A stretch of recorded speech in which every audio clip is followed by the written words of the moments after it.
आइए जानते हैं कजली तीज की पौराणिक व्रत कथा। व्रत कथा के अनुसार एक गांव में एक गरीब ब्राह्मण रहता था। भाद्रपद महीने की कजली तीज आई।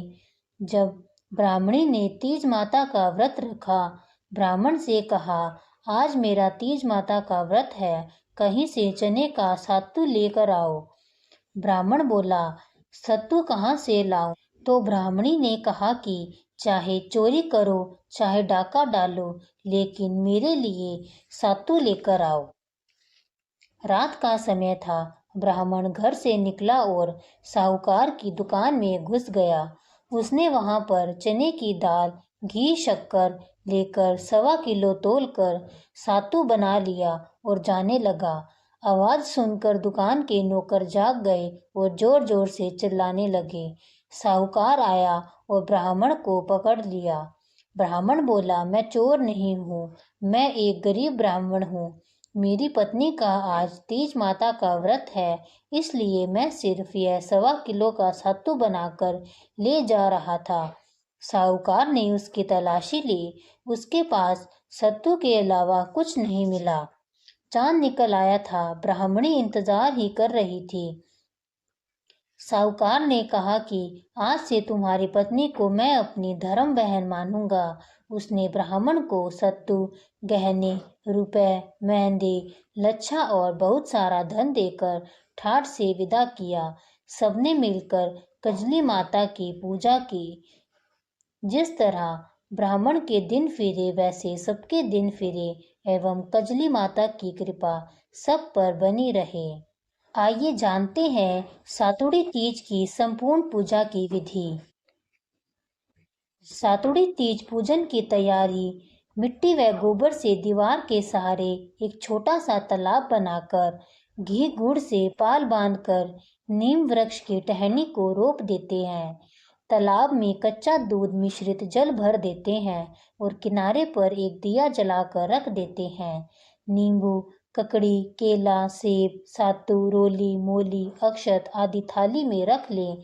एक छोटे लोटे में कच्चा दूध लें। इस दिन पूरे दिन सिर्फ पानी पीकर उपवास किया जाता है और सुबह सूर्य उदय से पहले धामोली की जाती है। इसमें सुबह मिठाई, फल आदि का नाश्ता किया जाता है। सुबह नहा धोकर महिलाएं 16 बार झूला झूलती है, उसके बाद ही पानी पीती है। सायंकाल के बाद औरतें 16 श्रृंगार कर तीज माता अथवा नीमड़ी माता की पूजा करती है।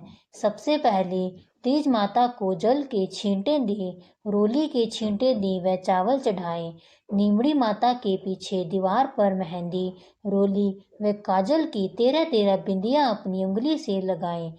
मेहंदी, रोली की बिंदी अनामिका उंगली से लगानी चाहिए और काजल की बिंदी तर्जनी उंगली से लगानी चाहिए। नीमड़ी माता को मोली चढ़ाएं, मेहंदी, काजल और वस्त्र चढ़ाएं।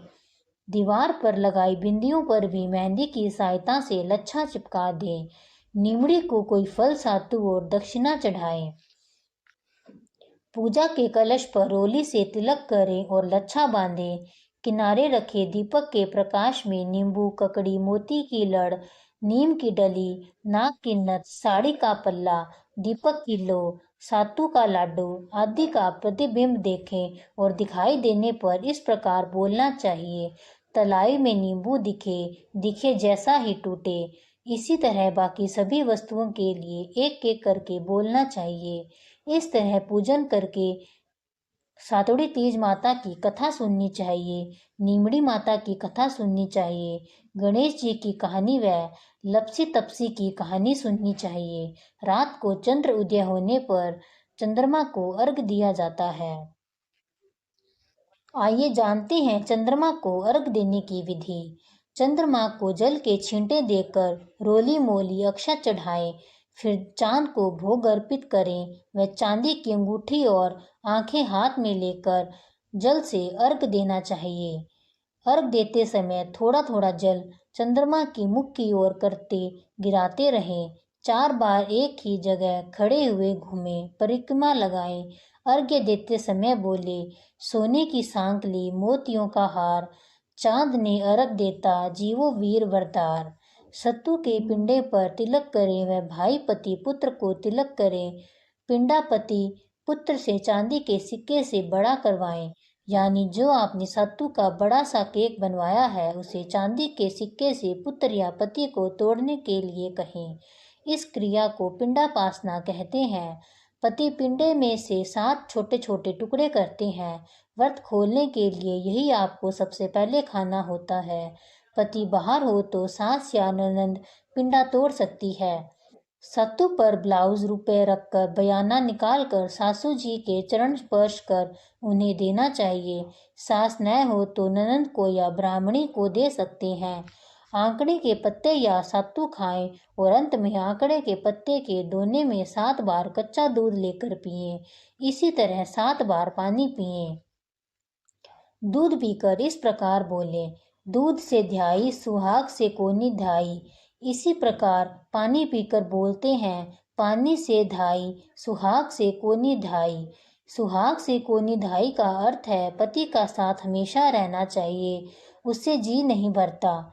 बाद में दोने के 4 टुकड़े करके चारों दिशाओं में फेंक देना चाहिए। यह व्रत सिर्फ पानी पीकर किया जाता है। चांद उदय होते नहीं दिख पाए तो चांद निकलने का समय टालकर आसमान की ओर अर्घ देकर व्रत खोल सकते हैं।